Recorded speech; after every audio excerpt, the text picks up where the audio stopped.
boss jock has entered the building. You are listening to the Sportcat Show.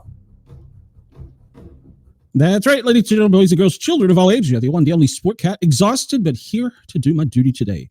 We are live over on the YouTubes. Come find us. Just search out the Sportcat shows, and you'll find us, and you can join our chat. We encourage you to. We have Denise already here. Hello, Denise. Good morning. Good afternoon. It's Monday, isn't it? It feels like a Monday. Yeah. And hello, Chris. How are you today? I'm glad everybody's here, and we're going to get kicked off. Couple little program note. Well, first off, in case anybody remembers, we talked about my dog Ginger. Blood work is back and everything is okay. So she's just a fat kid. So she's good. She's just got to go on a puppy diet. I need to go on a puppy diet too. I just need to go on a diet. So there is that. And then if you notice, there's a little bit of format change with YouTube, Facebook. We are no longer the paranormal guys. We are the Sportcat Show Wednesday night. There's lots of reasons for that, but it is what it is. So we're changing that. And of course, we're also still the Sportcat Daily Gazette, which we will continue to broadcast from 1 till 3, Monday through Friday. Yeah, I'm drooling on myself. Monday through Friday. And then Wednesday night, we will have the Sportcat Show where we will still have paranormal people. We'll still have Bigfoot people. That's still going to be a thing. We're just going to switch the name up because we were starting to get some big name guests and some TV interest, but everybody was concerned that we were just paranormal only, and I couldn't get past the stigma with the name. And then I got tired of the infighting in the paranormal world, and so I said, you know what? Deuces, we're out. So, and I got some nut running around YouTube complaining about my videos. So, hey, there is that. What the? There was something on my screen. What the hell was that? I don't know. Anyhow, so it's been crazy past few days. So I'm here. I'm exhausted, but we will continue to carry on. All right. Well, let's bring up the other stream here. I'm going to try and edit my new graphic here if everybody likes it. Me and AI have become buddies. I can't seem to. Yeah, that's close enough. Yes, they are just going nuts. They actually found a video from 2024 from the old Misfit show to lodge a YouTube complaint on. So I'm on 90-day probation with YouTube right now. So yeah, there is that. All right. So I guess I'll be good. I won't call Democrats out. All right. Well, good morning, good afternoon, good evening to you, wherever you are. We look at the clock here and we see that it's 11:09 a.m. in Denver, 10:09 a.m. in California, Anchorage, 9:09, 7:09 in Honolulu. Chris, good afternoon in Chicago at 12:09. And we skip down here and we see in Perth, goodness gracious, it's 1:09 a.m. Good morning to you. In Usala, 1:54. Darwin, 2:39 a.m. Sydney, good morning to you. 3:09 a.m. Lord Howe, 3:39. And if you're in Bermuda, good morning. It's 2:09 there. So good morning to you wherever you are. And we looked at the map here and we see that, well, it's just starting to get daylight over towards the west side of the world. So, oh yeah, they went way back. So it's not the first time it's happened, and it'll happen again. But this time I got a more serious strike rather than a complaint. So F them. So I'm just kind of, yesterday I was so in the mood to just say, screw it. I'm done with doing this. I'm not going to do this anymore because, all right. So if you see this is the live White House press camp. Lord, wake up, Glenn. This is the live White House press camera. Well, it's not live, but they will be live. There's supposed to be some big announcement in about 50 minutes. And we will try and hop over there and see what it's all about, just in case it's something important.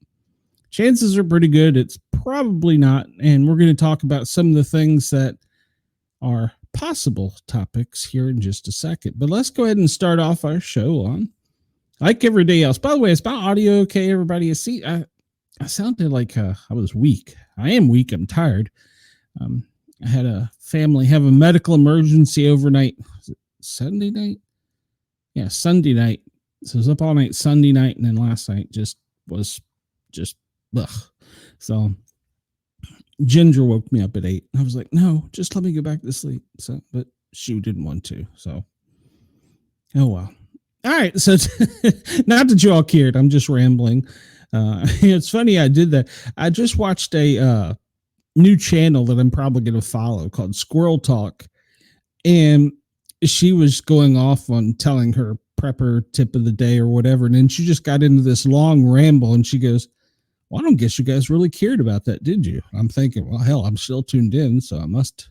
So she's like, somebody asked me how to teach people to do this on YouTube, and I don't know how to. Agreed. So all right. So on this day in history, September 2nd, 31 BC, Battle of Acetum, decisive naval battle that effectively ends the Roman Republic. Octavian's forces defeats those under Mark Antony. Hey, wait a minute. He's my hypnosis. He's a guy in Australia that I like to follow with hypnotherapy. And Cleopatra off the western coast of Greece. It's funny. We have records and things that happened way back then. 1192, Sultan Saldan and King Richard the Lionheart of England signed the Treaty of Jaffa, ending the Third Crusade in a compromise neither is happy with. Treaties leaves Jerusalem under Islamic control with Christian pilgrimage rights and restores the Kingdom of Jerusalem. 1666, the Great Fire of London began at 2 a.m. in Pudding Lane. 80% of London is destroyed. 1792, the September massacres of the French Revolution in Paris.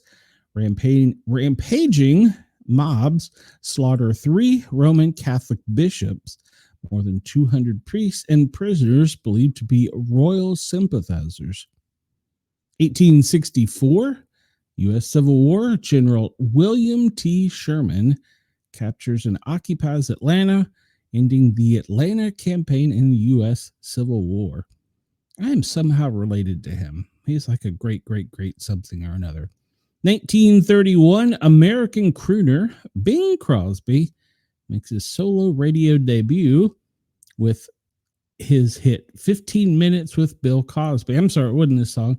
It was a program broadcast on the CBS network. 1949, The Third Man, directed by Carol Reed, starring Joseph Cotton, Aldi Valley, and Orson Welles, is released in the UK, and it got Academy Awards for Best Cinematography. 1972, Rod Stewart's first number 1 hit in the UK, You Wear It Well. Today in sports, Chicago slugger Ernie Banks hits his MLB 400th career home run off Kurt Simmons with a 5-3 win over St. Louis at Wrigley Fields. Simmons also gave up Willie Mays' 400th home run in 1963. There you go. Chris, did you know that? I didn't know that. I can barely remember what yesterday was, much less history. That's why I read about it. Let's see. We talked about that. We may just skip through this one. 1838, Queen Liliuokalani is born. All right. Well, the queen is born in Honolulu, Hawaii. The last royal sovereign of the Hawaii. Liliuokalani fiercely resisted attempts by America to annex the islands. She was forced to abdicate in 1893, and Hawaii was annexed by the U.S. in 1898. Why does we have to have a day with all these hard words? The 1944, the Chichajima incident takes place. A group of 9 American pilots, including a young George H.W. Bush, attempt to take out a radio tower on the Japanese-held island of Chickahijima during World War II. Instead, the pilots were shot down. 8 of them were captured, tortured, and executed, 4 of which were subsequently cannibalized by Japanese officers. Only Bush escaped, escaped the so-called Chichijama incident with his life. Chris says, I remember everything about Mr. Cub. 1968, divers discover Bimi Road. Divers Joseph Mansion, Valentine. Why did they give us his 3 names? He's just Joseph Valentine. Robert Angrove and Jacques Mayall find an odd pattern of limestone rocks in the waters off of the Bahamas, dubbed Bimini Road. The pattern becomes the focus of numerous studies from people convinced it could be the road to Atlantis. Didn't we just have an article recently where they found another one of those? 1969, Ho Chi Minh dies. Ho Chi Minh dies at the age of 79 in Hanoi, the head of the Vietnamese national movement. Ho Chi Minh fought the Japanese, the French, and the Americans in the name of the Vietnamese independence. He later served as the first president of the Democratic Republic of Vietnam, and Saigon, the former capital of South Vietnam, was renamed to Ho Chi Minh City in his honor. All right. We move on to what is today, because, well, every day has a day. We'll pop this little screen up, make sure nothing's live down there, and we'll see what's going on today. Well, today is a Telephone Tuesday. It is another Look Unlimited Day. Don't know what the hell that means. Bicentennial Day. Bicentennial Day. Hold on, I gotta know what the hell this is. It's a wacky holiday that celebrates a number of things. The 200th birthday of an imaginary figure, the person who invented verbal signaling to yell at soldiers during the war. The secret signals between football players, and the fact if you say bicentennial repeatedly, it sounds like bicentennial. Okay. I don't know what the hell. So, all right. So it's Bicentennial Day. Happy Bicentennial Day. I hope it makes you happy. Geez, it's making me happy to push the right buttons. Calendar Adjustment Day, CETA Day, Independence Day of Vietnam, National Blueberry Popsicle Day, National Live Fearless Day, Pierce Your Ears Day. No, thank you. The Spalding Baseball Day, VJ Day, World Coconut Day. All right. We will carry on and see what else we can stumble into. And we see all these things. And let's see. I may have closed it.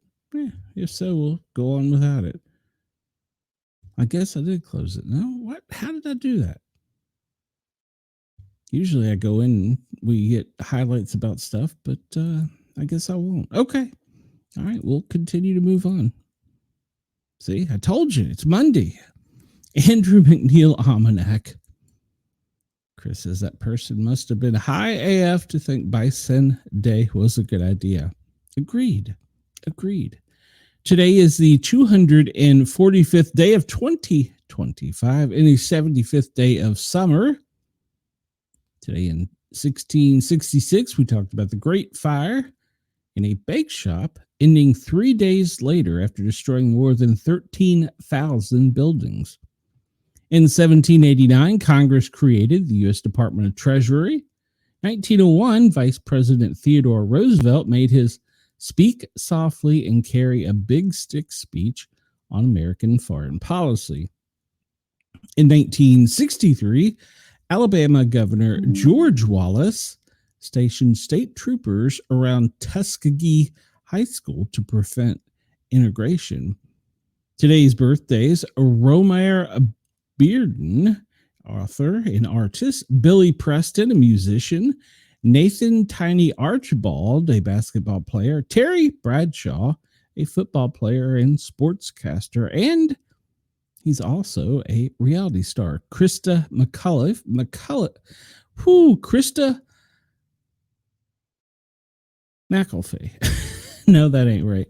Krista McCullough, the teacher and astronaut who died in the space shuttle; Mark Herman, we know who he is, an actor; Jimmy Connors, a tennis player; Eric Dickerson, a former football player; Keanu Reeves, an actor; Lennox Lewis, he's a boxer; and Salma Hayek, who is an actress. Today's fact: the first ATM in the United States was put into service at the Chemical Bank in Rockville Center, New York, on this day in 1969.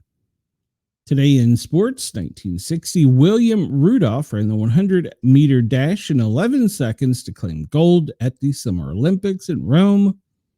She was awarded the world record for her sprint, only to have it revoked because wind speeds were higher than allowed.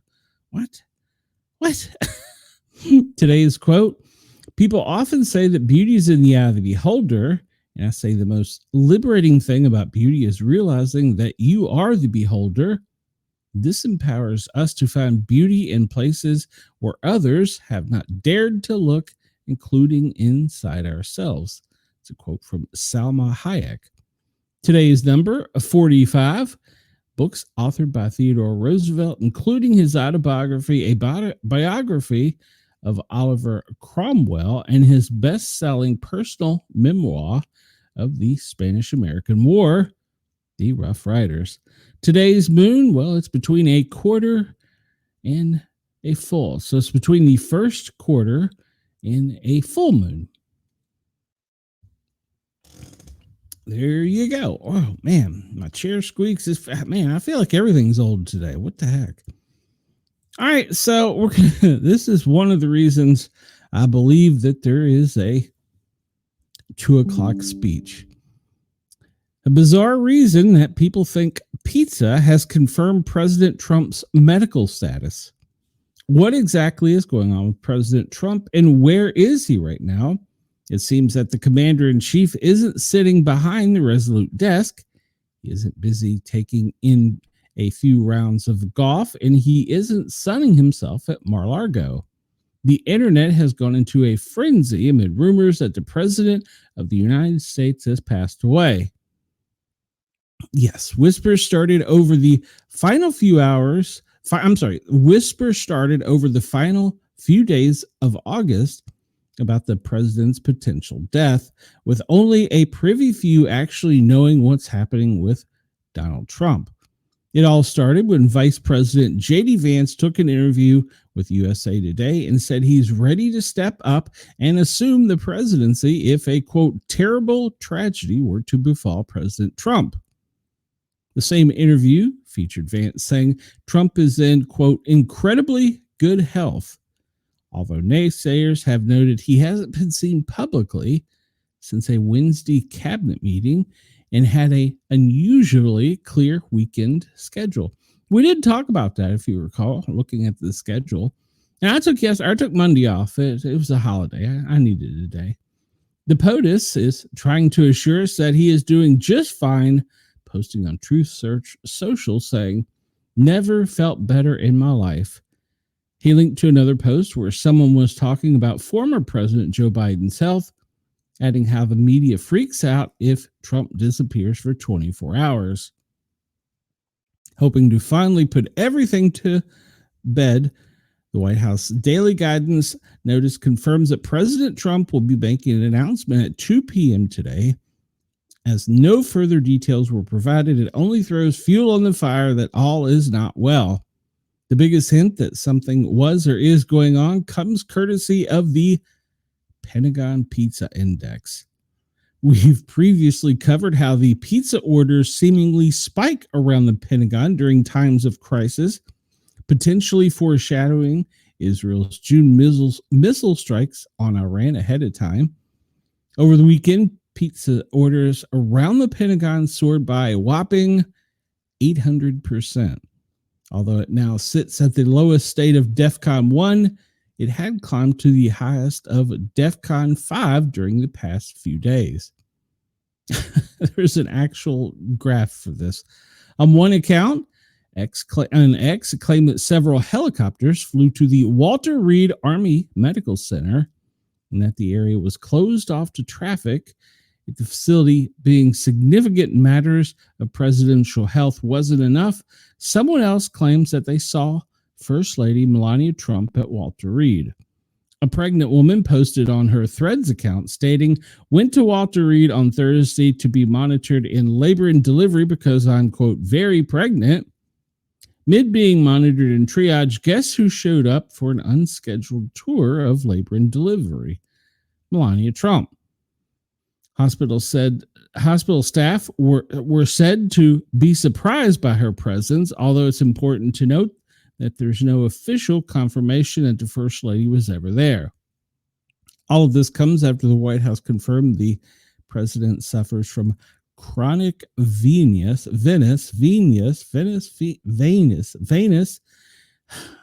I should know this. I'm a paramedic. Chronic venous insufficiency in July of 2025, even though it is thought not to be life-threatening. Increased pressure in the veins can lead to leg swelling and ulcers. Before the White House confirmed it, some had spotted that Trump seemingly had swollen legs on social media. Look at the Pentagon Pizza Index confirms continued spikes of orders at various intervals, but with President Trump due to set the record straight, we should soon find out exactly what is going on in the Oval Office. There you go. And we'll talk about it a little bit more. Pizza Index shows DEFCON 1 hitting as officials working late at night in the in the area. Let's say, I'm sorry. Chris says Biden had a pretty clear schedule 2022 to 2024. You might see him out eating ice cream over the weekend. God love him. He can enjoy his retirement and eat his ice cream, but he looked so confused, but then he looked happy with the ice cream. I mean, ice cream cones do make you happy, but yeah. The Pentagon Pizza Index shows DEFCON 1 hinting at officials working late in the building. Pizza orders had apparently spiked around the Pentagon, according to the Pentagon Pizza Index. Yes, this is a thing. Tweet suggested that the Pentagon Pizza Index showed a spike in the area that had been going viral on X, according to reports on the platform. This suggests that officials were working late in the night in government buildings. According to an X post by Buzzing Pop, the tracker also displayed DEFCON 1 for the unversed. According to the Merriam-Webster, DEFCON indicates the highest level of a perceived threat. That was DEFCON 1 is that. It garnered more than 800,000 views since it was uploaded August 30th. While some seemed confused in the comment section, others were more skeptical about the authenticity of the images and information shared despite the speculations. No information or update has been given by the White House or any government agencies as of now. Meanwhile, the reports about the aforementioned spike surfaced around the time that X is flooded with rumors related to President Trump's demise. As far as these speculations are concerned, no authentic sources have confirmed that. It is also to clarify that it is unclear if there is any connection between the two reports, meaning the Pizzagate, whatever, the more sales, well, you know, who the hell keeps track of this? The Pentagon Pizza Report had indicated spikes in pizza orders in the past few days. As reported by the Hindustan Times, Pentagon Pizza Report, an X account that usually tracks online pizza orders around prominent government agencies like the Pentagon and CIA, they reported a spike in orders on Friday. As per the X account, pizzas were ordered from joints like Freddy's Beach Bar, Domino's, District Pizza Palace, as well as Crystal City Sports Pub. Hey, that's a good one. No solid reason, however, has been specified behind the alleged spike. As of now, the X account reportedly shared updates about similar spikes in August of 2020, August 27th and 28th. On Friday, around 7:36 p.m., a tweet was posted by the account, and it shows the tweet saying Freddy's Bar is reporting above average traffic. Pizzerias near the Pentagon are currently mixed, ranging from below to above average. Prior to this, the entire Friday afternoon, the accounts shared updates about the traffic near the Pentagon and claimed that it was consistently high. They shared another update that allegedly suggested that the traffic was below average around 3:17 a.m. The Pentagon Pizza Index is a viral theory suggesting that all of a sudden a surge in late-night pizza orders around the U.S. intelligence headquarters indicate military action are a case of national security crisis. According to the Hindustan Times, this theory reportedly came into existence during the Cold War. At the time, Soviet spies apparently tracked the pizza orders that suggest the U.S. government was about to take some action. The Guardian had reported in August of 1990, a Domino's pizza franchise in Washington witnessed a sudden spike just a few hours before Saddam Hussein invaded Kuwait. Despite all of the information surrounding the theory, no solid evidence has been found to prove it. So there you go. Chris says Melania Trump told her many people had been talking about how pregnant she was. Nobody had ever seen a bigger or more beautiful belly. Riley Gaines is pregnant. Did you know that? So let's see. So there you go. There's the pizza story. We'll see if it's a thing. So I hope it's not a thing, but we'll see if it's a thing. We're still not live, so I'm just going to pop over there. All right, so we're going to talk about this ad nauseum until we hear something, because apparently this is one of the only news stories of the day. I disagree, but Donald Trump's 2 p.m. announcement, what will the president reveal about defense? Speculation mounts, and Washington as allies, critics, and markets await clarity on Trump's next move. U.S. President Donald Trump is scheduled to make a highly anticipated announcement at 2 p.m. from the Oval Office. The White House has described the event as an exciting announcement relating to the Department of Defense, sparking widespread speculation across media and social networks. Given Trump's recent public silence and swirling rumors about his health and political future, the news captured global attention as people waited to find out what might be revealed. The official word, a defense-focused announcement. White House Press Secretary Carolyn Leavitt confirmed the announcement's focus on the Department of Defense, making Trump's first public appearance in almost a week. Details remained sparse, stirring speculation of everything from a major policy shift to a symbolic rebranding of the Pentagon. Trump has recently proposed renaming the Department of Defense as the Department of War, a controversial idea that expresses his views that defense is too passive for a nation and that also needs offensive strength. SecDef Hegseth echoed this position during a lengthy cabinet meeting, describing the change as embracing a warrior's ethos, highlighting strength without advocating war. It remains to be seen if the announcement will formalize the renaming or introduce other new defense initiatives, but it clearly signals a possible shift now in the administration and how it intends to frame America's military posture. Trump's recent absence from public view, notably following a nearly 200-minute cabinet meeting on 26 August, fueled intense speculation about his health. Images showing bruises on his hands and his subdued demeanor sparked rumors about his well-being. on social media. Hashtags with the quote, where is Trump, and hashtag Trump is dead trended, with some suggesting he might resign due to health. VP Vance remarks about being ready to assume the presidency if a quote, terrible tragedy occurred, added to the unease. However, White House officials denied the rumors, and the announcement would involve health or resignation updates. Trump took to social media to quash health concerns, stating he has never felt better. So theories on what it could be: Defense and Space Command. Well, the Defense Visual Information Distribution Service labeled the event as a U.S. Space Command and Headquarters announcement, leading to speculation about the Space Force expansion or headquarters relocation.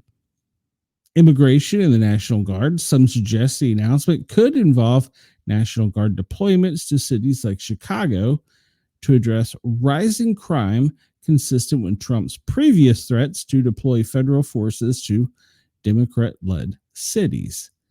Trade and tariff. Others, well, they expected updates on trade policy, including potential new tariffs on Indian goods or development in the U.S.-UK trade relations. And there's something going on, but we don't know what. This announcement comes as Trump faces both domestic and international challenges, with peace talks between Russia and Ukraine stalling. Trump has portrayed himself as a peace president behind ceasefire efforts. At home, rising urban crime has intensified demands for federal interventions and increased military support, areas appealing to the Trump political base.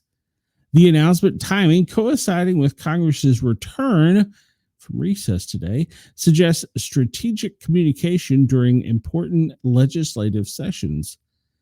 Expert perspectives caution over speculation. Experts warn against reading too much into the announcement, while renaming the DOT garners headlines. Such a move requires congressional approval, so the announcement might rather introduce proposals or symbolic gestures. Potential topics could include new defense budgets, troop movements, or personnel changes. The core messaging will likely stress strength, deterrence, and America's readiness amid evolving global crises. At 2 p.m., the attention will center on the Oval Office in just 20 minutes, whether Trump unveils concrete policy changes or a message aimed at rallying supporters. The event could mark a turning point in U.S. defense policy discussions and political dynamics ahead of the 2026 midterms. Millions will watch both TV and social media. You can tune it on here because it will probably be in the background. We probably will run with it. And Trump's unique style that mixes a spectacle with political strategy. So we will be waiting and seeing what happens if they go live at 2 o'clock. We're still staying tuned because they're going to be here live. So let's see here. Who do we got? Harley's in the chat. Welcome, Harley. And Chris says he will just say it's the Department of War now instead of Defense. To me, it just, what difference does it make? I think my grandparents worked for the Department of War, but they changed it after she retired. So we're glad. And hello to you there, sweet lady. How are you today? Hopefully you're having a great day. And Chris says, maybe it's about the UFO that changes speed on its own. Yeah, funny story. I was following something about UFOs, and over the weekend in upstate New York, there was video of UFOs that had audio, and the lights changed from like helicopter style searchlights, and you could hear helicopter noise, to where it went to plane like status and had blinking lights on either side in front and back, and you could hear a plane. It actually made a noise change and transformed whatever the hell it was. Maybe it was AI, but that's why I didn't run with it, because I wasn't 100% on it. But I was like, what? This is weird. But yeah, it switched between a helicopter and a plane, including making the noises on video. I don't think it was AI, but if you see anything, let me know. I would love to know. So, going on even more, we're talking about the announcement at the White House. What to know? Well, we need to know. It's funny. I think I know who took that picture. President Donald Trump is scheduled to make an unspecified announcement Tuesday following days of rumors about his health. He'll make an announcement from the Oval Office at 2, according to daily guidance and press scheduling by the White House. Carolyn Levitt told Newsweek the president will be making an exciting announcement related to the Department of Defense. False rumors that Trump had died began circulating on social media on Friday after some noted he had not been seen in public for several days after attending a cabinet meeting on August 26. He also had no public events over the Labor Day weekend. Can the guy not take a day off? So thousands of posts were shared on X featuring hashtags "Where is Trump?" and "Trump died," speculating the truth about speculating about Trump's possible demise had acquired 1.3 million user engagements as of Saturday morning, according to Grok. Some 158,000 X posts included the phrase "Trump is dead," and 42,000 stating Trump died had been made as of 7:48 Eastern on Saturday, according to the platform's analytics. Some continued posting about the rumor, though engagement dropped after Trump was pictured heading to golf at his Virginia golf course on Saturday. And these came out from somebody I know and follow, and then they digitally enhanced it and cleaned it up, and they said that this isn't the president. So I don't know. I think it's the president, and he's allowed to have a day off. What the hell did I just do? I don't even know. So let's see. According to schedule, press release at 10. The press pool will be in attendance during the president's announcement. Well, I'm sure my buddy will be there. It includes television's crews from Fox and Gray TV, meaning the announcement will likely be streamed live. But the lack of detail, the schedule prior to Levitt's statements, has prompted speculation on social media, despite Trump addressing rumors about his health on Sunday night. Some have continued to question the nature of the announcement, with some suggesting it could be related to a possible, quote, resignation. Questions about the president's health were spurred by new photos showing bruisings on his hand in July. The White House said Trump had been diagnosed with a chronic vein disease, which his physician described as benign and common. And then we know J.D. Vance's interview with USA Today. Keith Olbermann wrote on X, breaking, "Oh, nothing, just a president who talks compulsively but has not spoken in a week, scheduling an announcement at 2 p.m. tomorrow per Trump officials." People are speculating, is he resigning? So we will know soon. We will know in about 15 minutes. Whatever it is, we should find out. It's got him a buzz even overseas. This comes to us from the Daily Mail out of the UK. Trump to make big Oval Office surprise announcement after days of health worries, speculation. So it marks his first public remarks in exactly a week after he held a 3-hour and 17-minute open press cabinet meeting. The wild conspiracies have claimed all kinds of things, even though he was seen golfing with his granddaughter over the weekend. All the contents of the exciting announcement are undisclosed. White House press secretary told the Daily Mail that it will in some way relate to Department of Defense. And so we're wanting to know if it's more about the crackdown, which now they're talking about going into Chicago. We'll talk about that in a minute. So, but yeah, he was seen going golfing. They hopped in the limo and went over to his Virginia golf club. So his granddaughter. So Can't a guy take a couple of days off? I mean, sheesh, he's got one of the hardest jobs in the world, right? So, at any rate, we'll see. But yeah, I know the guy that shot the picture and made the video. So, and I know the guy that took the original hand photo. So, oh, Chris says the USA hat is really unnecessary. We know you're the president. Quit trying so hard. I just hate that he wears them undercover. He's the commander in chief. Stop. If he resigns, what will Democrats bitch about? Why they can't have the number 2 spot, I guess. Who knows? They'll find something. They will find something. Politico's reporting that Trump will move the Space Command from Colorado to Alabama. President Donald Trump will announce plans on Tuesday that the U.S. Space Command will move from Colorado to Alabama, according to 3 people familiar with the decision. I gotta stop hitting that button. This cross-country move reverses former President Joe Biden's decision not to relocate the command, which oversees military space operations and the defense of satellites. It also reinstates a plan Trump made in the final days of his first term. The decision ends a bitter year-long turf war between Alabama and Colorado leaders over the best home for the unit. Each side argued the other benefited from politically motivated decisions by either Trump or Biden to reward states that voted for them.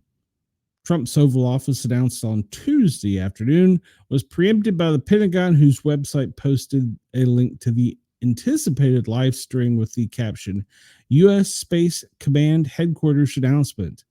The website was later edited to remove the mention of Space Command. So there you go.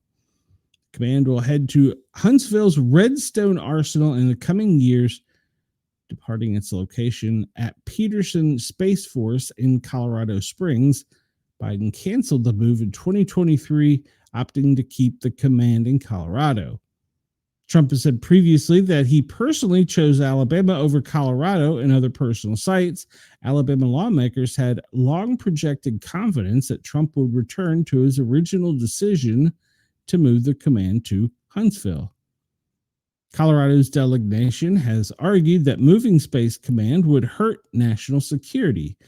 The unit became fully operational in 2023 at the Colorado Springs site, and state leaders contend moving it across the country would hurt the military's ability, good Lord, to defend U.S. space assets. They also argue Space Command will lose many of its civilian workers and contractors who won't agree to move across country. I gotta say, I wouldn't move across country.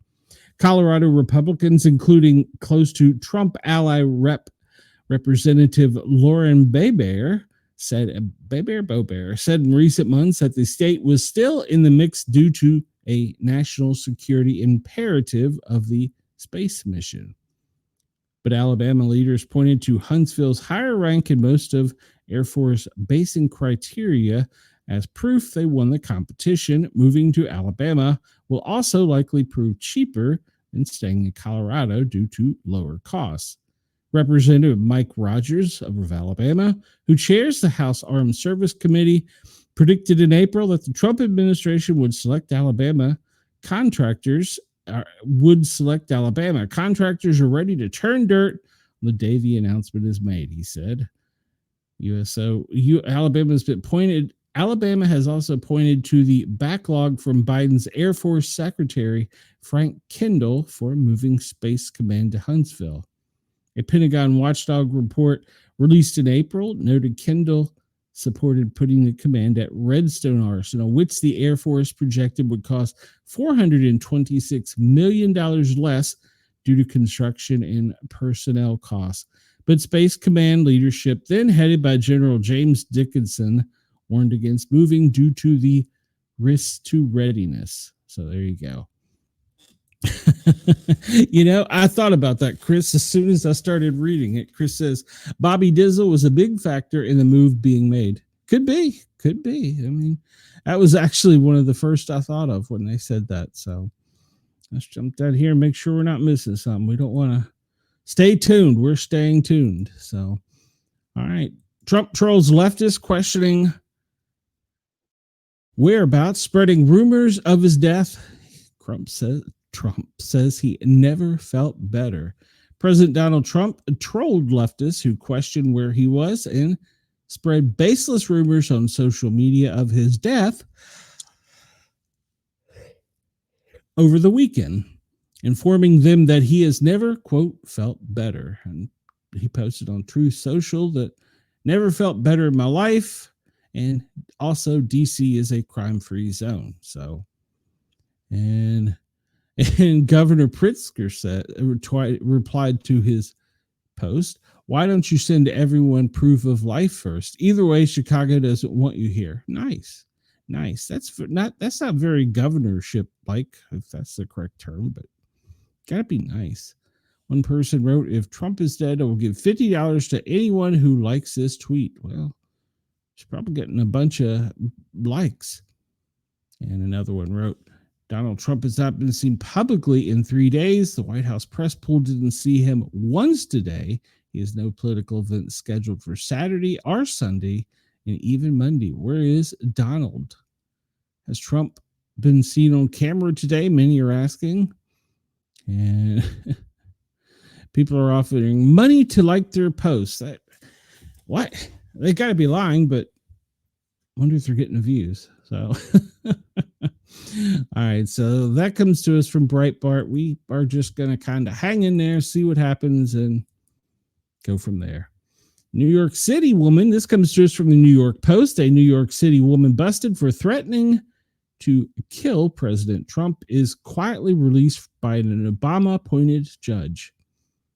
A New York City woman locked up for making deranged social media posts threatening to kill President Trump was quietly released by a Democrat-appointed judge last week.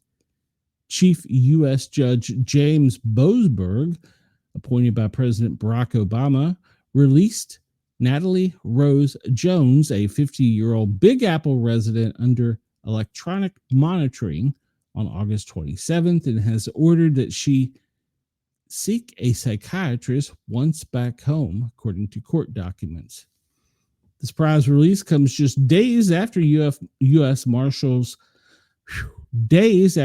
Magistrate Judge Maxilla Uhanda, whatever, I can't pronounce that, denied her bond over the persistent threats on Trump's life she has issued over social media earlier this month.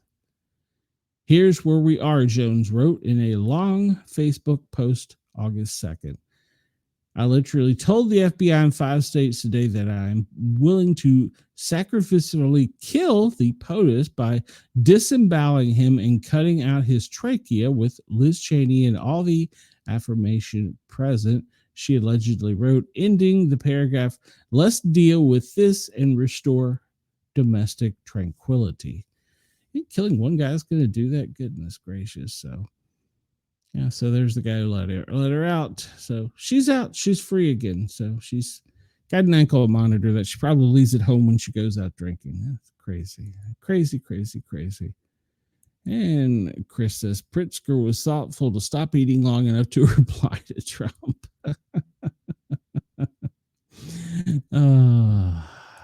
Well, speaking of threats to the president, we have this from Law and Crime. I'm going to cut your effing head off. Trump staffer threatened with decapitation, told his death will improve the lives of every American, according to the Department of Justice. A Texas man is accused of threatening a staffer for President Donald Trump in a series of chilling, curse-laden voicemails, allegedly saying, I'm going to cut your effing head off. And head off, I guess that's B, and then I'm going to kill your effing family, according to federal prosecutors. Sounds like a really nice person. Thomas Kraus of Austin is charged with transmitting an international communication containing a threat to injure the person of another. That's a long way of saying it. After allegedly leaving multiple messages on the president's worker's phone August 25th and 26th, according to the DOJ. U.S. Attorney Office for the Western District of Texas announced his arrest in a press release and detailed in a federal complaint, which features comments from at least 5 voicemails that were left. What Krause allegedly said to the staffer: well, the victim, who has not yet been publicly named, is identified as VI. Hey, this is effing VI's name, whatever, man. The piece of effing shit that references VI's role of the president of the United States. This is complicated. If this is you, I'm going to find you and I'm going to cut your effing head off, you little B. What? I'm going to kill you, then I'm going to kill your family.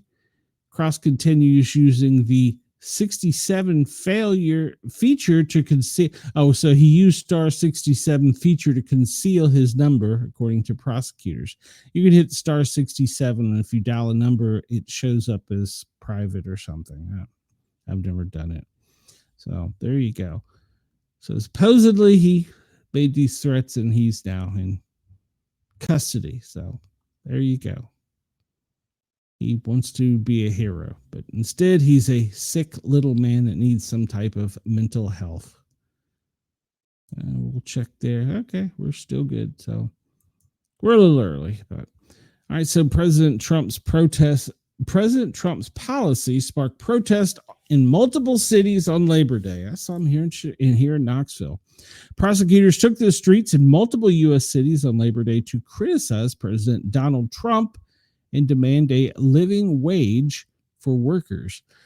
Demonstrations in Chicago and New York were organized by the One Fair Wage to draw attention to the struggles laborers face in the U.S., while the federal minimum wage is at $7.25 an hour. I can go back and remember when it was $3.35 an hour, and we were glad to have that. Chants of "Trump must go" echoed outside the president's former home in New York, while protesters gathered outside at a different Trump Tower in Chicago, yelling that no National Guard and lock him up. Large crowds also gathered in Washington, D.C. and San Francisco. In New York, police gathered outside Trump Tower, what has become a magnet for protests and remains a prominent symbol of the president's wealth, even though the president hasn't lived in the Manhattan skyscraper for years. Must be nice just to have one. I'm going to go to New York today and spend the weekend up there. I'm going to go to Florida and spend the weekend. It must be nice. Demonstrators waved signs and banners calling for an end to what they say is a fascist regime. In Washington, a large crowd gathered with signs saying "Stop the ICE invasion" and an umbrella painted with the "Free DC, No Mask Thugs." Hundreds more gathered in protest along the West Coast to fight for the rights of immigrants and workers. Multiple groups joined together at the protests in Chicago to listen to speeches led by their leaders. We're here because we're under attack. We're here because our core values and our democracy is under attack. We are here because they are threatening to send the military into our streets. Daniel Biss, the mayor of Evanston, Indiana, told the crowd in Chicago as he urged them to stand up for workers. At one point, a woman got out of a vehicle with Iowa plates in Chicago to shout "Long live Donald Trump" over and over again, resulting in a brief confrontation as the protesters responded with shouts of their own until the woman was left a few minutes later. In the crowd, Ziri Marquez said she came out because she has concerned about overlapping issues with the U.S. around the world, decrying an anti-migrant attitude with the U.S. and the deaths of the Palestinians in Gaza. I think more specifically, what we're dealing with: low wages. We're dealing with the stagnant economy. Immigrants are largely used as a scapegoat, she says. Along the West Coast, from San Diego to Seattle, hundreds gathered at rallies to call for a stop to the, quote, billionaire takeover. They're all billionaires. We'll talk about that later. Groups supporting federal workers and unions marched in LA, San Francisco, in Portland in support of workers' rights. Rally organizers Mayday Strong said the website that billionaires are stealing from working families, destroying our democracy, and building private armies to attack our towns and cities. They called on people to take collective action to stop the takeover. Portland protester Linda Oakley of Beaverton told the Oregon Live that her frustrations with healthcare, immigration, and Social Security inspired her to join the march. I'm done with what's happening in our country, she said. King County, the council member Teresa Mosqueda, who took part in the demonstration at Seattle's Cascade Playground, told KOMO TV News they also wanted to send a message about above billionaires. Workers should be more powerful than the small billionaire class, she said. Well, there you go. Well, that's her opinion. So now we have it. And let's see. We will go down here and check. We are now officially 1 minute and 34 seconds late. We know President Trump always likes to be on time, but so far this appears to be a delay.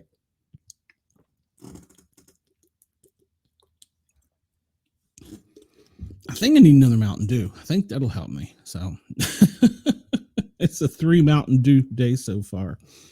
All right. So nothing yet. We will continue to monitor. Maybe I should move this over to another side window. I don't know. We'll figure something out.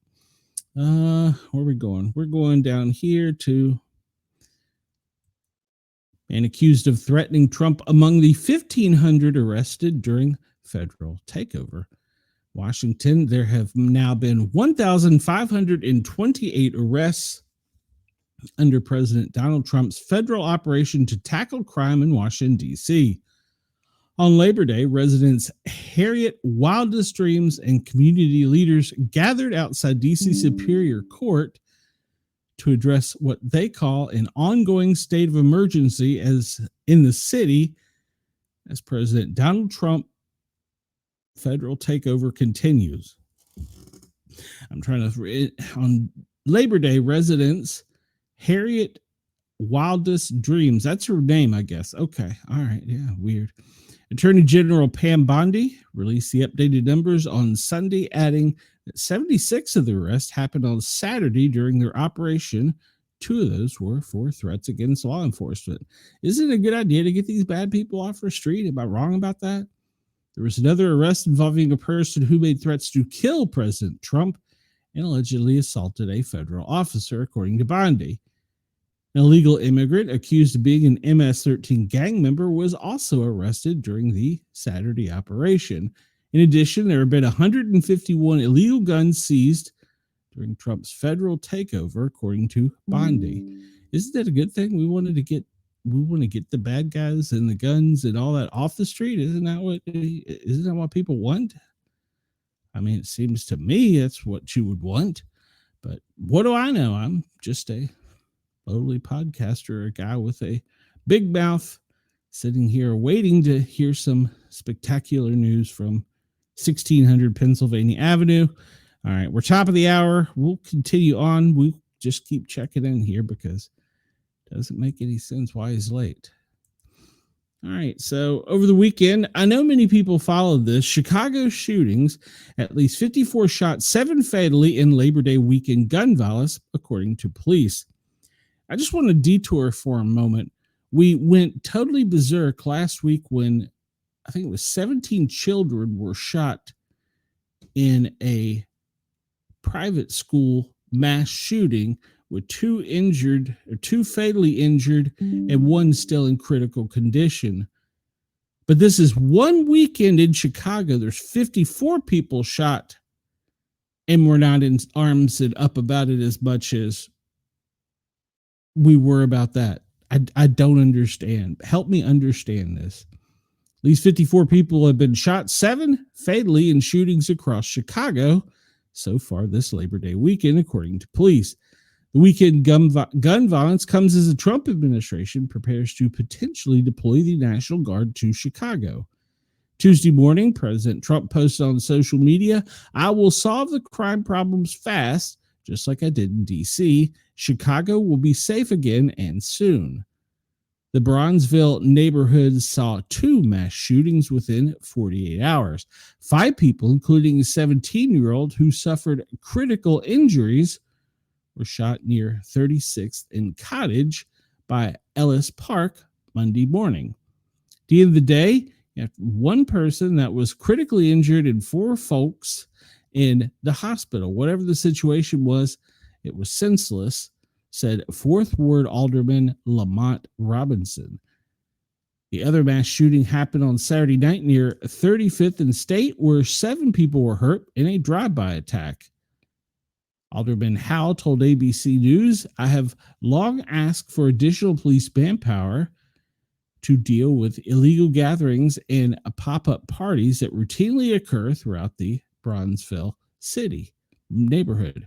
The violence comes after Mayor Brandon Johnson signed an executive order to fight the Trump administration immigration enforcement plans and potential deployment of the National Guard to the city. Us as people, we come together and fix it on our own. We don't need no one to come here and, check our community," said Alex Hawthorne, owner of the top-tier university football program. He said, "Us people, we can come together and fix it on our own. We don't need no one to come here and, check our community." Okay, it's not politically correct, or not. It doesn't really sound good, but whatever. Hawthorne says her program in Bronzeville is working to provide a safe place for children. "We're going to push things through because it's a disservice to children. Others think the troops could help. I got kids and I want to see the community better. I run every day out here. I exercise out here so for the streets to be safer, I think it's really good," said another resident. But Hawthorne says her football program does just that. "It's definitely a safe haven. We're gonna do whatever it takes to make sure these kids have somewhere to come to. Parents with kids who are interested in joining the top-tier university youth football program can be reached at toptier.core.gmail." All right, so in the holiday weekend roundup, they had a woman shot and killed in a South Shore apartment Friday night. And then they found 2 with gunshot wounds inside that one apartment. A 25-year-old was shot twice in the abdomen and once in the leg. She was taken to the University of Chicago, where she died. Shooting investigation is underway in East Garfield Park on Saturday. Police said the shooting happened at about 11 a.m. in the 500 block of North Sawyer. Police said 2 men, aged 29 and 32, were standing outside when a dark SUV pulled up. A suspect got out and started shooting in their direction. The 29-year-old was shot multiple times. He was taken to Mount Sinai, where he later died. So you just read all these stories about people passing away, but there's no crime here. Nothing to see here. We're all good. Nothing to see. There's no crime. It's okay. Do we believe that? And Chris says, talking about children being shot motivates firearm collection. Talking about gang activity being responsible for the death of innocents scares people into considering gun purchases. That's not allowed. Well, I think haven't gun sales spiked for the past 8 years or something? It's been some massive influx of gun sales. I mean, but you still, depending on your local state law, you still have to get a concealed carry if you want to carry it to court. We're talking legally, of course, and some states you can even do open carry, and other states you can't carry at all. So it just depending on where you particularly are at that moment. So it's kind of weird how it works, but it seems to me that should be one thing that's universal, is if you've got a gun, you've been through a training course or whatever, and you're allowed to carry in Alabama, you should be allowed to carry in Maine or Florida or California or wherever. That seems to me it should be universal, because a person could get in a lot of trouble if they went and didn't know the laws. I mean, of course, that's part of being a responsible gun owner, but if you're scared, you're scared. So in California, a judge has ruled against Trump's use of National Guard. Trump violated an 1878 law that bans the use of military personnel for domestic law enforcement through ruling states. Federal judge ruled Tuesday that President Donald Trump's deployment of the National Guard to LA violated federal restrictions on using the military for domestic law enforcement.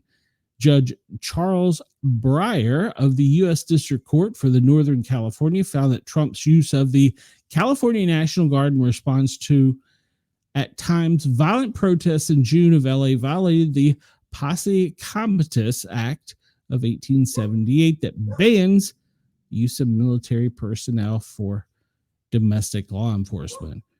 Trump's action would create a national police force with the president as its chief, Breyer wrote.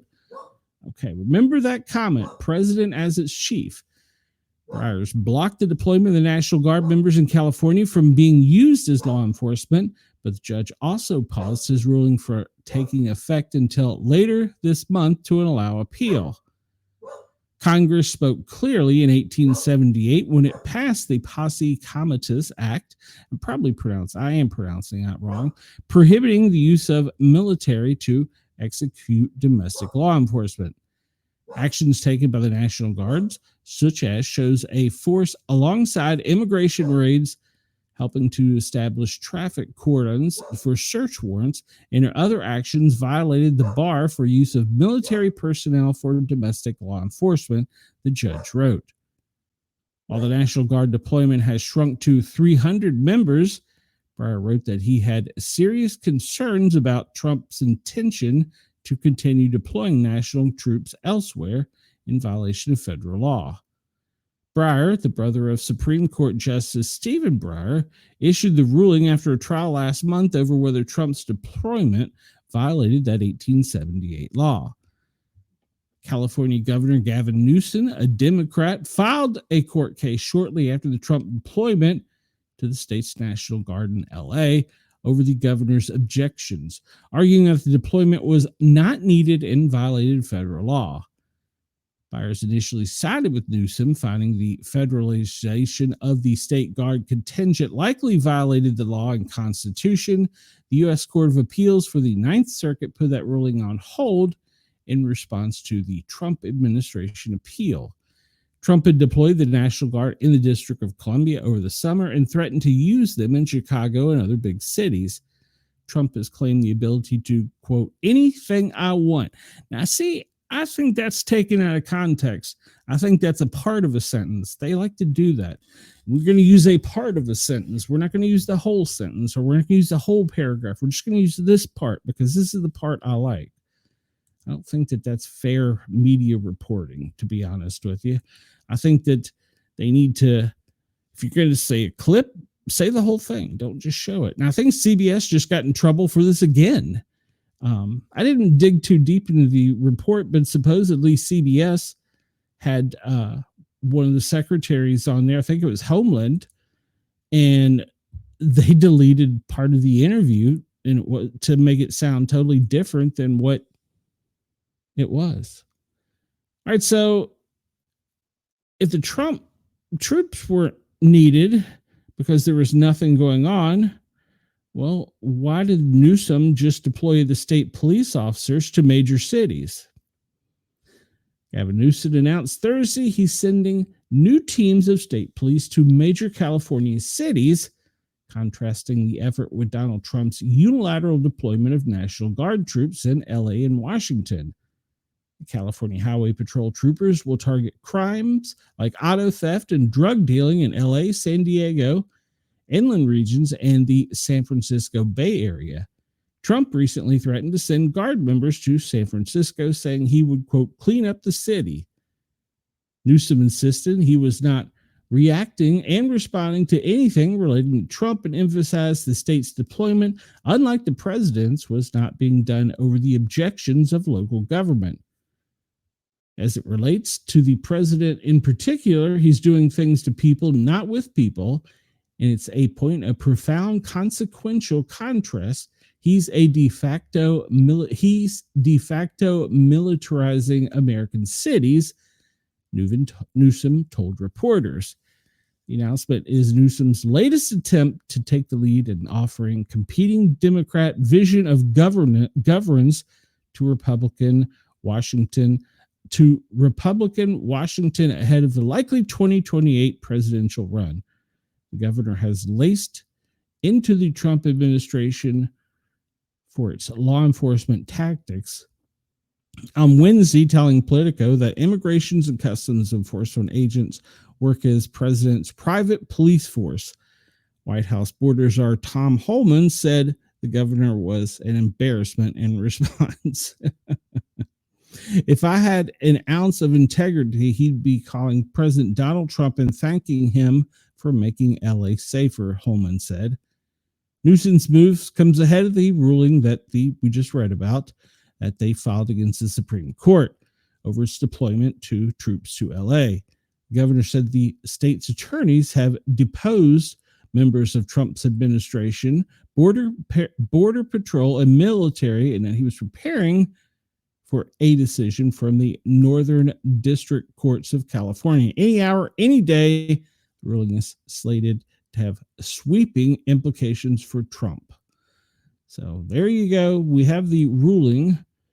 So, but we've yet to hear anything from the White House. We're now 17 minutes behind the projected schedule. So I don't know. And yeah, exactly. Newsom says it's different. Chris says Newsom says it's different when I do it. I want the political credit. Well, I was thinking about that as I was reading it. He can actually call up a state police force. Washington, D.C. as a city doesn't have that. They only have metropolitan police. So who do they call if they need help? You're in D.C. Why would you not use federal assets?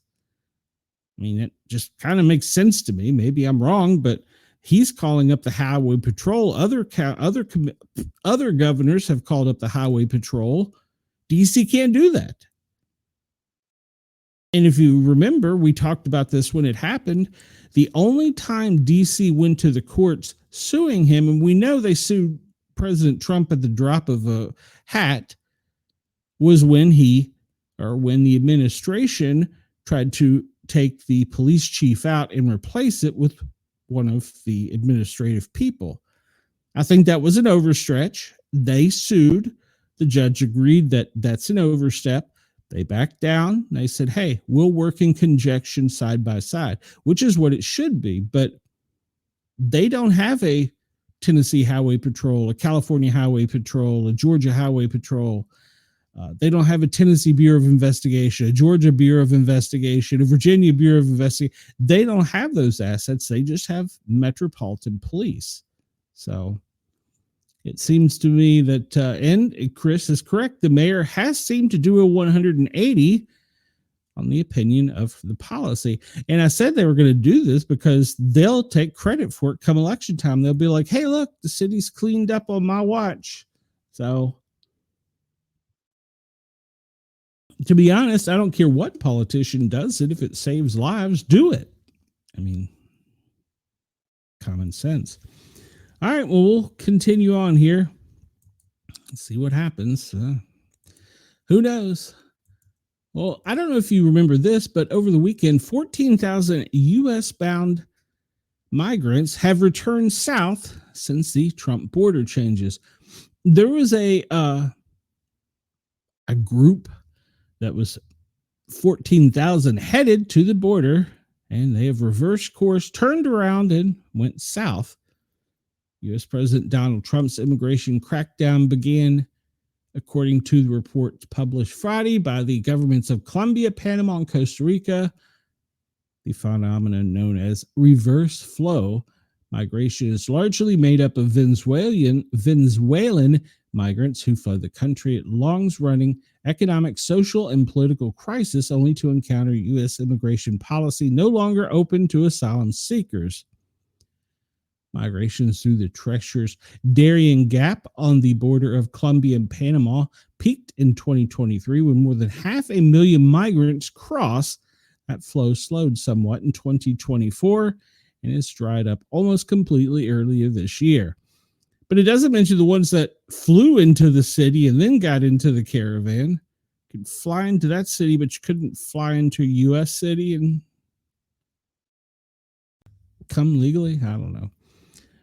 So yeah, that goes on to talk about how they've turned around and the policy is reversed. You can see that over on Newsmax if you like. I'm trying to keep it, but we're 20 minutes behind schedule now, so hopefully it's not something important. So LA fire this comes to us from PJ Media. LA fire victims warns New York City voters, don't make our mistake. Elect a communist dummy for a mayor. A Pacific Palisades fire victim is warning her old hometown of New York City not to make the same mistakes as Los Angeles and vote for an inexperienced and untested person for mayor. She makes her appeal in a viral video, but her message extends beyond what she says in the video.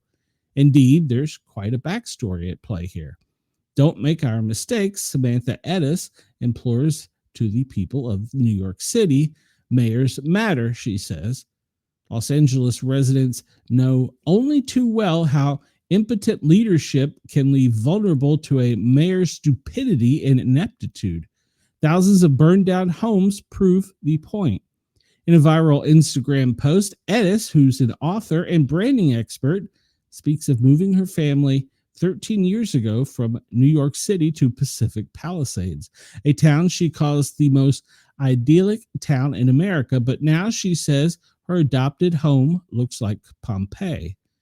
She takes viewers on a tour of her neighborhood in the aftermath of the January 7th fire.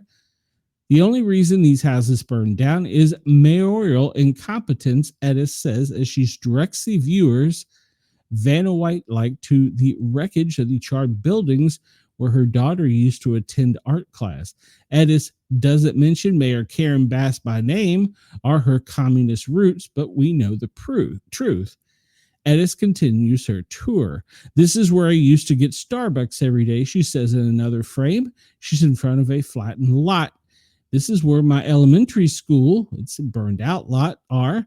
I used to take my kids to get yogurt and where the supermarket used to be. Then there's photos of the charred mass. This was their car. She shows the rubble behind the car and calmly points out this was their home.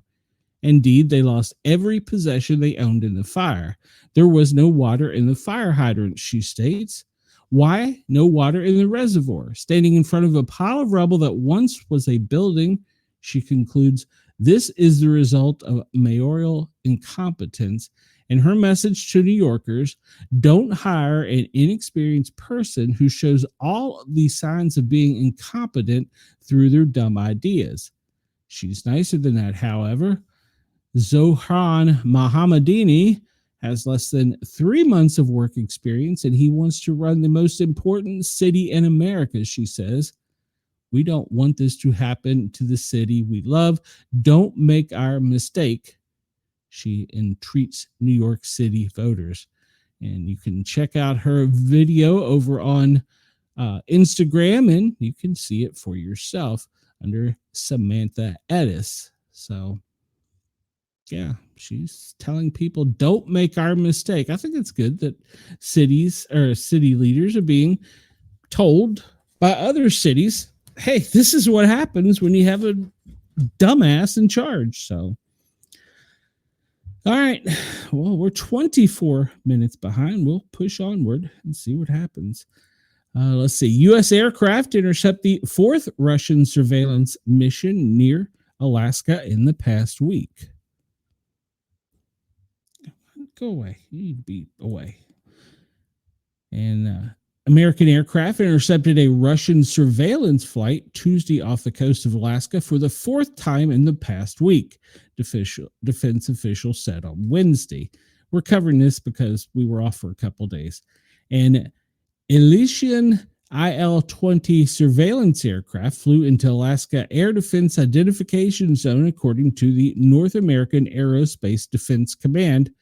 That's NORAD, the joint U.S.-Canadian air defense operations based at Peterson Space Force Base in Colorado. National borders extend 12 miles from land under international law. The ADIZ is an additional buffer of up to 150 miles into international airspace created by the U.S. and Canada, in which visual identification of all aircraft is required.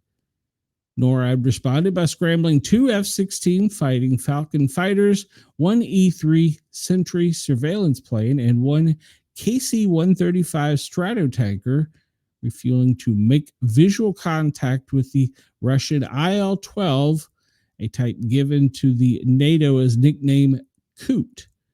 The IL flew inside the ADIZ for approximately 2 hours and 20 minutes. The closest point of approach to the U.S. mainland was 26 nautical miles north of Shima Island, said Canadian Armed Forces Captain Rebecca Garand, a NORAD spokeswoman in Colorado. Shima Island is one of the far western Aleutian Islands, about 1,500 miles from Anchorage, though 2,300 miles from the nearest major Russian city, Vladivostok. The island is only a few hundred miles from the northern islands that are part of Russia. NORAD said the Russian military aircraft remained in international airspace and did not enter the sovereign airspace of the United States or Canada. Russian activity in Alaska occurs regularly and is not seen as a threat, NORAD said on Wednesday. The Alaska zone stretches from the west end of the island chain across Alaska and the Canadian mainland, where it joins with the Canadian zone, which extends into St. Lawrence to the east. And you can see that visualized here, how they have that whole area cordoned off as American-Canadian airspace that they don't want anybody in. So NORAD has recorded 12 flights in the zone by Russian planes during 2024. Well, they've got more than that now. We've reported on 6 in the past week, haven't we? So, all right, there's that. And let's go down here and see. We're still staying tuned. So, I don't know. We may not get it today. Maybe we'll find something else. We talked about people's wealth. Ilhan Omar's wacky wealth surge from denying millions to a whopping $30 million net worth. Wow. She must be getting stock tips from Nancy Pelosi and Paul Pelosi. Representative Omar reported net worth of up to $30 million in her latest financial disclosure, a document filed just months after the Congresswoman dismissed claims she was a millionaire as ridiculous and categorically false. The discourse, filed in May, shows the far-left squad lawmaker and her husband Tim Minett experienced a roughly 3,500% increase in net worth last year as compared to 2023. The surge in the couple's first wealth was first reported by the Washington Free Beacon. The financial gains come from Minett's two businesses, a Santa Rosa, California-based winery and venture capital firm headquartered in Washington, D.C. Omar valued the winery's assets between $1 million and $5 million in her latest disclosure. By comparison, the winery at St. Croix LLC was only worth $15,000 and $50,000 in her previous financial disclosure. More dramatic was the explosion in growth experienced by Minett's venture capital firm, Rose Lake Capital LLC. Rose Lake Capitals were valued at $5 million to $25 million at the end of 2024. The company had less than $1,000 in assets the previous year. income from the venture capital firm listed as, quote, none in 2024. So she's suddenly a multimillionaire. There you go. They go up there and that's what they do. They get rich off of us. So just another one. They all do it. So it doesn't matter if they got an R or a D behind their name. They all do it. So, and we're still staying tuned. We are now a half hour behind schedule. Somebody should Google us to make sure nothing's happened in DC. He is usually very punctual. Who knows? All right, we'll keep going till something tells us not to. Remember, we just talked about this, how the meat. Well, I just killed it. I don't like these new tabs. I didn't mean to do that.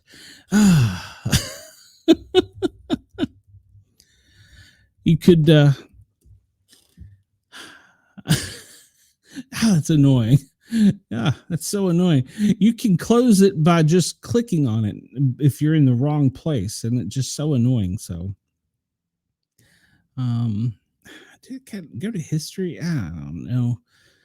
Anyhow, well, the article went into Trump saying he was the police chief, and saying that the president can't make those claims, but yet other presidents in the past have made those claims.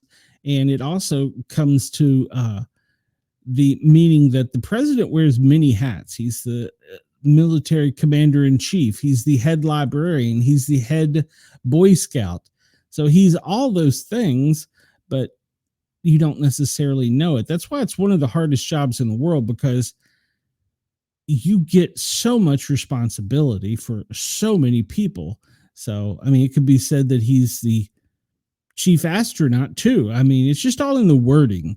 You know, I agree he shouldn't say he's the police chief, but other presidents have done so, and technically it's not an incorrect way of saying he is the chief of police. I wish I hadn't closed that window by accident, because it listed year by year how many times other presidents, some Democrat even, have called themselves the police chief. So I wish I could find it, but yeah, these new windows, if you got like lots of windows open, like let's say I want to read that article about Bill Belichick, and just click right there, it'll go away.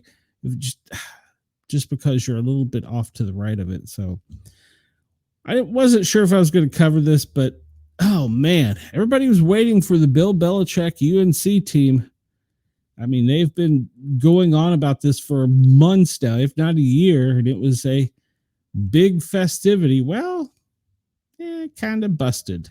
Apparently, Bill Belichick is going to start where all coaches start, in the not SEC, in the college football, is he's going to learn his lessons. So some people in there were Michael Jordan, Roy Williams, Lawrence Taylor. That fellow there looks familiar. Terry Moss. So yeah, there was all kinds of people there, and Bill Belichick. So it was a celebrity thing, but yeah, they ended up losing the game. I'm trying to.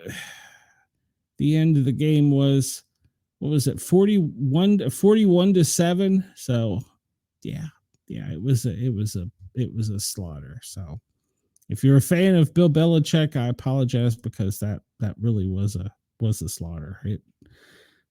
And I apparently wasn't even a ranked school. I don't know. I didn't watch it. So, all right, this is what we normally talk about. We'll cover the start into this, and if something changes, we'll just go check it out.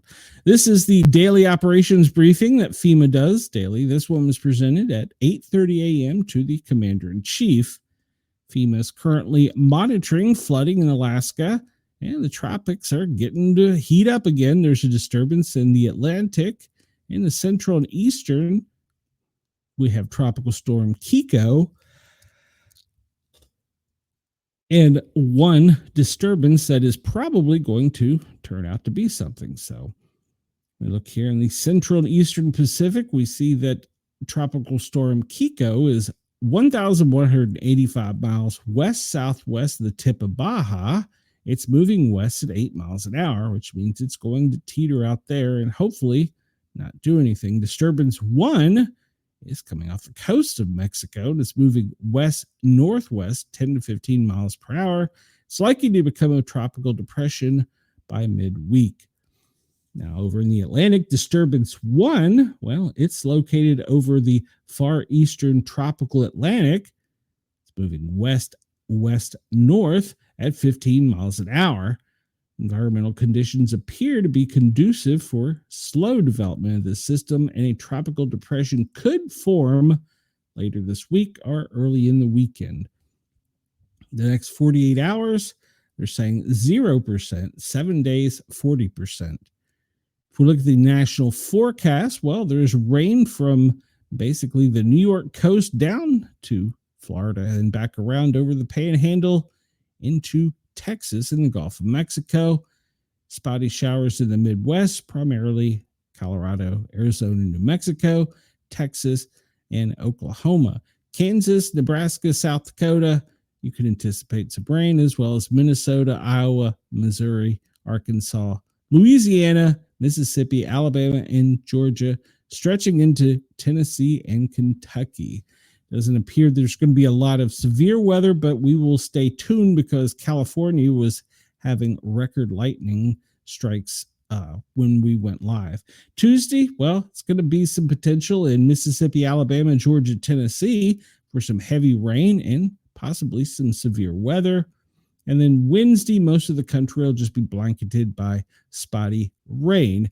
Up in the far west tip, just the tip, up in Michigan, there is a potential for the first snowfall. So the media is angry. Trump seen wearing #1 dad shirt on Father's Day. Impeachment scheduled. Yeah, agreed.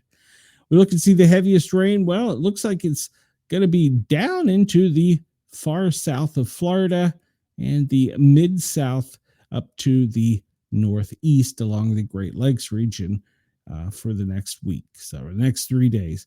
Excessive heat, well, pretty much everybody on the west and down in the deep south. And you get a slight reprieve in the Northern Virginia, Washington, D.C. area. Just a slight reprieve. And the long-range forecast is for temperatures to decrease. It's coming out of the north, moving south-southwest. It's going to push down that heat. And here in the south, we are going to get a little break. So, but it could bring us some heavy showers. We'll keep our eyes on that. Space weather, well, they're saying that there's no activity. The guy I usually watch late at night, he didn't come on like 2 a.m. I was like, I love my fans, but I'm not staying up for 2 hours to watch this because he gets long and rambling. Let's see. In Oregon, they've made 13% gain on the Jefferson fire in Oregon. It's 52% contained. And Windy Rock in Montana, though they're still battling it, it is 0% contained. 17 joint field offices are operating with 58 major declarations, 7 emergency. We're still repopulating 12 areas. I can't wait to start see that number going down. Supported disasters, we're getting help in 7, and in 6 we have offices set up in the field. Additional offices set up in the field, not just the normal ones. So you see, if I accidentally just press the wrong thing, it just goes away. So, and we're still staying tuned. We may not get it on our show today, so that'd be a shame. I would actually hate that. I kind of was looking forward to seeing what it was going to be. So the daily briefing, pretty much what we just talked about. Nothing severe scheduled. There is some lightning on California we're going to get into here in a minute.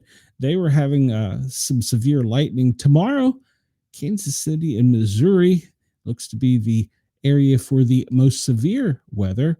And then down in California and Arizona, near the border, heavy raining with some storms. That's going to all sweep across the country to the south. But tomorrow, it's going to go from the Gulf of America straight up to the Great Lakes. And on day 3, which is Thursday, it's not Wednesday, I'm already confused, we can see showers across much of the United States, and that nothing real significant. We look at the National Hurricane Center and we see disturbance 1. Well, it's just sitting out here in the Atlantic, and they don't have a good spaghetti model for it yet. It was still trying to form a tropical disturbance. So let's see. So that is that one. In Eastern Pacific. Come on, Eastern Pacific. We see Lorraine in Kiko.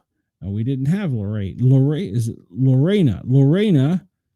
And Lorena is maximum sustained wind 40 knots, and she's moving northwest at only 14 miles an hour. So she's going northwest. So hopefully she'll go out of sea and not affect anything. In the Central Pacific, we still see Kiko.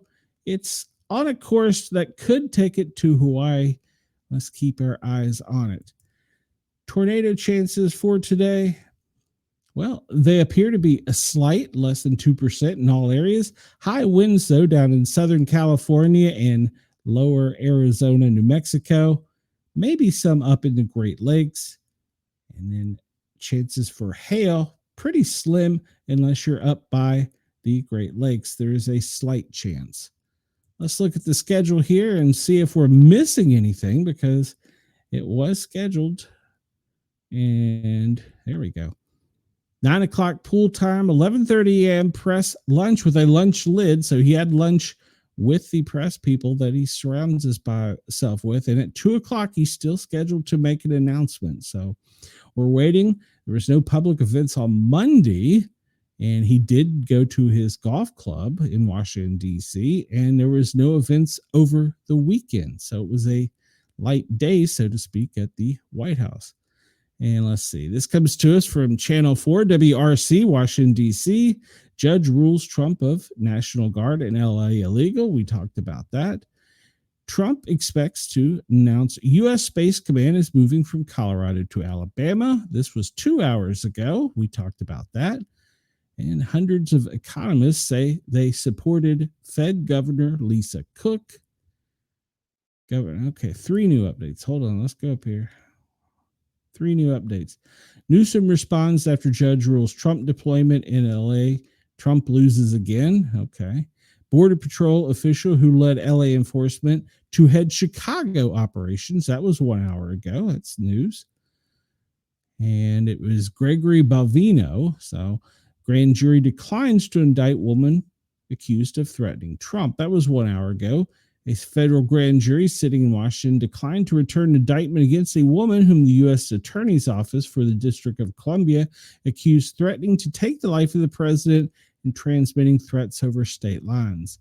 Natalie Rose Jones of Indiana allegedly threatened Trump and called him a terrorist and a Nazi. In a voluntary interview with the Secret Service, she attended a march on August 16th that went around the White House complex and was then arrested, although she said she had no present desire to harm Trump. In a motion yesterday, her defense attorneys disclosed that the grand jury didn't indict her, so there was no probable cause. We've talked about this. We already covered that story. We talked about this with Trump expecting to announce the U.S. Space Command to move. And then we went over that. We're going to file a discharge petition to require DOJ to hand over the Epstein files. Honestly, guys, I don't think we're going to see him. I just wish we would start seeing people arrested and put in jail. And let's talk about the ruling in California. The government shutdown. I've heard these things come up for years, even since my grandmother worked for the government. Threats of a government shutdown. They have actually done it, and it is bad for people that work in the government, but you see, as a country, we are still here. Protesters are pushing back against the federal forces. We talked about that. And there's your buddy, Governor J.B. Pritzker. He's addressing reports of federal deployments to Chicago. His news conference comes as Trump continues to threaten to send in the guard to his city, which is crime-free. So there you go. And This is talking 6 hours ago about the announcement we're waiting to hear, and shutdown looms as Congress returns after month-long August recess. So there you go. There's that. We still are waiting.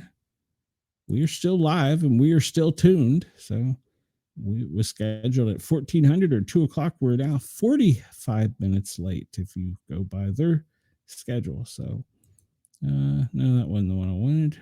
Which one do I want? No, go up here. Go over here. There you go. Current weather. Let's take and zoom out a little bit. And we see, if we look to the south from Jackson, Mississippi, stretching all the way up, flood warnings up all the way up almost to Chattanooga, where it breaks up a little bit and sporadically goes northeast this side of the Appalachia with some severe storms, one just outside of Knoxville here. Look down in the Gulf of America, it's stormy and rainy, and there's some severe storms down in the Keys. If you look up to Minneapolis, you'll see there is a pretty significant storm that's causing some flash flood warnings and dangerous lightning. And let's look at here. And this is Southern California. I'm not a real California native expert on how often they get rain, but seems like they've had a lot of rain and they've experienced some severe lightning today. So let's zoom out and go see if there's anything down under. I think I got a new map too to check out. And it looks like there's really not much rain, maybe some showers in Melbourne and Sydney, but it's mainly along the coastal region in Brisbane as well. So doesn't appear to be much there. Let's look at weather warnings. What's your first one going to be, Chris? Where did my schedule go? Where did my calendar go? There we go. I was afraid I'd closed y'all. All right. This is courtesy of weather warning. Look right there. Test message from Maryland. I did this earlier to check and see. It was like 8:30. And there was a test message there then. So, Washington State, well, you have an air quality alert, flash flooding in Puerto Rico, flood advisory in California, Arizona, as well. There are several marine warning statements for both coasts and the shores of the Great Lakes. Special weather statement for a thunderstorm in Texas and California and Nevada. We talked flood advisory. Tennessee is having a flood advisory, heat advisory out in Washington State. And they also have a fire weather watch. We didn't see that on our big map. And small craft advisory. That's okay. That's to the Michigan, the Great Lakes up there. So there was some fog up there earlier I saw. And red flag warning in California. That did not show up on the national forecast. Heat advisory for Idaho, Montana. Beach hazard statements for Ocracoke if you're in the Outer Banks. And flood watch, air quality alert in Arizona, Maricopa County. And flood watches, rip currents on the Floridian coastline. Minnesota, you've got some flood warnings. Montana, an air quality alert. We'll take a look at the air quality in just a minute. I want to see if there's anything else. California and Oregon, Klamath National Falls, up in there, you have a red flag warning. That was not mentioned in the weather briefing, so that is new. Well, it can't be new, but they've just issued it, I guess. It's not a condition that just suddenly happens, I guess is what I'm trying to say. It's something that it's built over time, but the heat is what's really making it so. They're having fire weather watches is up in Oregon and Washington. So looking to see if there's anything else here. Extreme heat warning in Oregon and Washington and in Idaho as well. All right, let's move over here and let me close that one and come to this one. What is it? What is like a surprise? So, and we're still staying tuned. We've only got about 10 minutes left, or maybe 15. We started a few minutes late, so we're still staying tuned. I'll stay tuned when we're not live. This is a new map I just discovered, and you'll have to humor me. But I always talk about the warnings of what's going on, and you can zoom in and see on that other map, the different ones, and it's all been for stateside. And, I never knew there was one that you could pull up for the entire world, and it's so graphic. So you can see here on the Atlantic coast how they're the rip currents down the Gulf of America and then off the coast of Monterey. High heat in Puerto Rico. We look up here, they have the rip currents as well. And high heat up in the Washington, Oregon, Idaho area. And of course, it talks about all the fires up in Canada. And you have special weather considerations in Alaska. And I'm sure this has probably got to do with mudslides. Nope, it's an earthquake alert. And 11:45 UTC, so 12:45, that was about 3 hours ago. So there was an earthquake in Alaska. And let's go down here to, we can see even across the world, we see the weather warnings. So, which I think is neat because I couldn't find a map that did this earlier. We can go down to Australia and we can see there are currently no weather meteorological warnings at the moment, but you can zoom out here and you can see them for the entire world, which I think is really cool. So that is from meadowblue.com. You can check out their map there. And just like I pull up the one on the US that shows it from GEMA, shows the lower 48. Well, it actually shows Alaska too, but it shows the entire world. So pretty dang cool. It's probably an earthquake. Yep. Earthquake 5.6. Let's see, Sunday. So yeah, so there you go. If you want to check that out.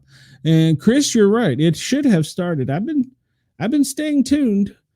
I was actually gonna cover it live in case it was something groundbreaking or earth shattering. And now the more we wait, the longer we wait, the more I'm kind of concerned about it. So, but it'll probably end up being like everything else, something stupid. So, all right, let's go and look at lightningmaps.org. We talked about California, how they were getting hammered earlier. That has moved cross over into New Mexico, down along the Yuma test range. But earlier today, they were just getting hammered from Los Angeles down to the tip there with Arizona, Las Vegas. I'm sorry, New Mexico. That storm had a lot of power. I think in like 3 hours, they had like 4,000 strikes. So that was a pretty dangerous storm.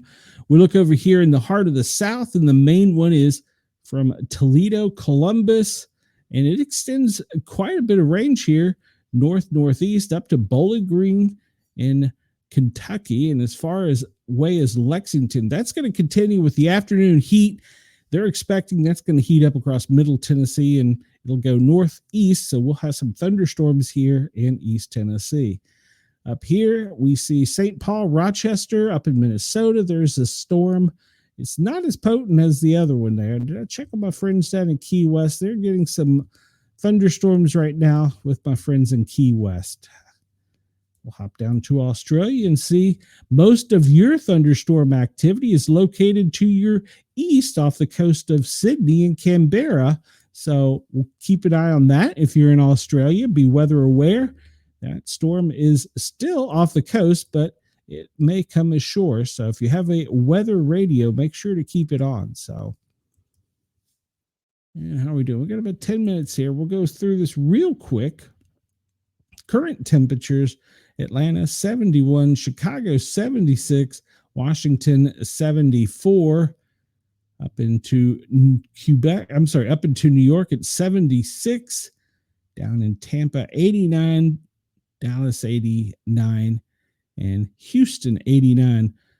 The hottest so far we have is a Phoenix at 101 degrees. So Las Vegas, you're right there at 97 degrees. Bakersfield, just to the north of LA, is 96 degrees. So that's got to be miserable. Up here, it's lots of heat in the Cascades in Oregon, Washington, down through the Bend. 92 in Spokane. Eugene, you're 77 just because your altitude.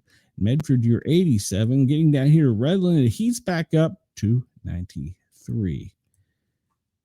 And we see for the forecast, New York City, today, your high is 76, which you've about peaked. Cloudy skies, no rain in sight for you until the weekend. And it looks like Saturday will be a rainy weekend for you. Washington, D.C., you've got a high of 77. Sunny skies, and you as well will not have any rain until the end of the week. End of the week. Knoxville, Tennessee. Well, right now it's cloudy, high of 74. Expecting some clouds tomorrow that'll turn into thunder boomers. And then again, returning Thursday and Friday to sunny, partly sunny skies. So Mobile, Alabama, we're looking at a high of 86, nice and hot and sunny. It's going to stay that way all the way through the weekend. We'll see what it's like in Las Vegas. It's going to be hot, hotter than balls, as one of our viewers says. Las Vegas, well, your high is going to be 97 and cloudy, but for the rest of the week, it's going to be high pretty much of 97 and lots of sun. Seattle, you can expect 75 degrees, sunny skies. It'll turn cloudy close to midweek and only drop to the 80s. So, is he made the announcement? I don't see. I'm stay tuned. I stayed tuned, and I'm still there. I stayed tuned, Chris. That's what I expect it's going to be. Is they're moving the Space Force, which is cool, but we've put a lot of emphasis into this. So it seems like a lot of work just to tell us. Does that make sense? It seems like they've went to a lot of top secret mojo tactics when they could have just said, oh, we're going to have a press conference and say this is the blah, blah, blah. So seems kind of pointless to me, but what do I know? I'm just a guy with a mic. So, all right, let's go down here to Australia and check out our friends' weather in Sydney. Well, Sydney, your high is going to be 21 Celsius today, sunny skies, and you'll peak out tomorrow with some cloudy skies at a high of 24. Melbourne, well, you're currently 17 and rainy skies. You're going to continue to rain tomorrow. It's going to clear up by the end to midweek. And this is currently your high until the weekend. Then you get a break when it'll be up to the 20s. Our friends over at Alice Springs, it'll come up. Alex Springs, 22 is your high today. Sunny skies. You will get to 32 by midweek. So hang in there. It'll warm up for you. Up in Darwin, where are you at, Darwin? It is 32 is your high today.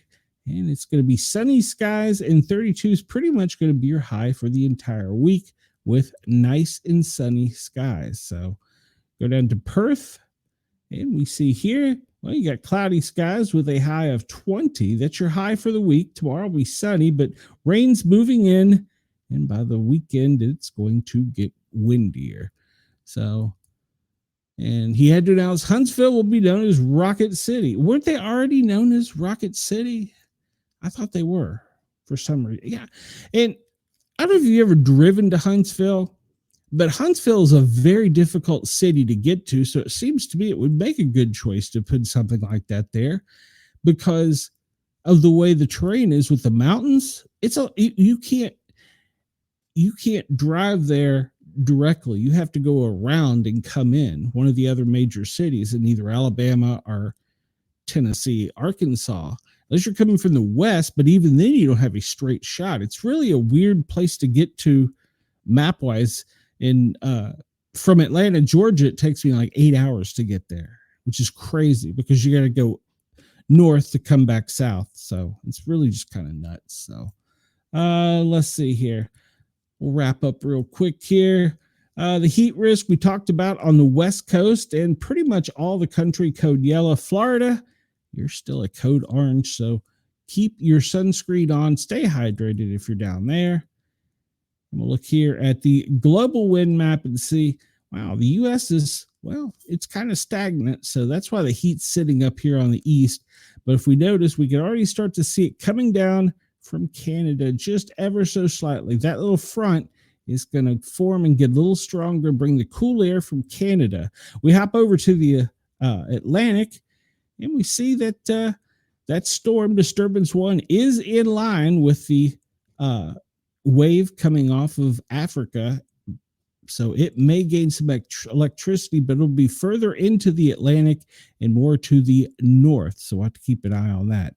Down in Australia, well, it looks like it's not going to be that much of a windy day, except maybe to the southern side of the continent. Other than that, it's going to be pretty calm and wind free. So there you go. And we're still not live. All right. I'm about to run over here. So we're going to, let's see. Well, let's look at this real quick. If you have health conditions, it's code red and code yellow for much of Oregon, Washington, Idaho, express stretching, extending over to the Dakotas and down. And all along the coast of California, it's a code yellow. Larger cities in Texas and in Mississippi, code yellow. And if you're in other areas, you could be experiencing, with false fog going away, it came out with heat that brought a little bit of, well, you guessed it, pollen. All right, we'll look at fires real quick. And we see those over in the west, which we've already talked about. And nothing new this side of the Mississippi. So let's see. We are running out of time here. No space weather. And fire smoke map. We see pretty much like we talked about, the country is stagnant right now. So the wind is just kind of keeping it just sitting in place from the fires out west. So it's not that great, but it's not moving is the problem. We'll look at the air quality index for the world. Let's take this one off and see what we have here. Well, maybe we will. It's like waiting on the president to sign in. Come on.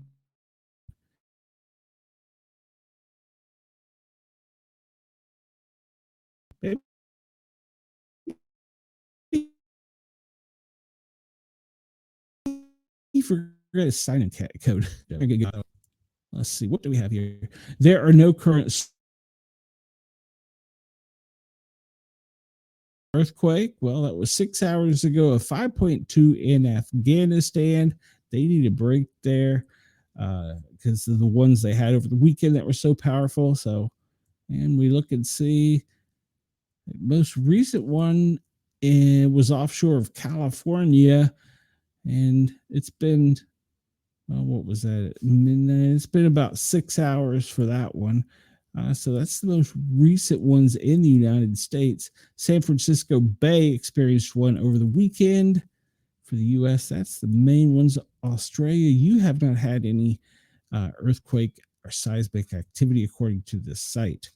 We look at volcanoes and we see, well, pretty much from South America all the way up through to the West Coast, the ones are active. We do have some watches. Kilauea, which is, of course, over in Hawaii, it's code orange. Great Sitkin, which is close to Russia in Alaska, code orange. Shishalden, well, your code yellow, and I'm not sure where Shishalden is, so let's just zoom in and go see. And it's in Alaska, so... All right, so there you go. We are out of time. We are running over. Everybody, I want to thank you for tuning in.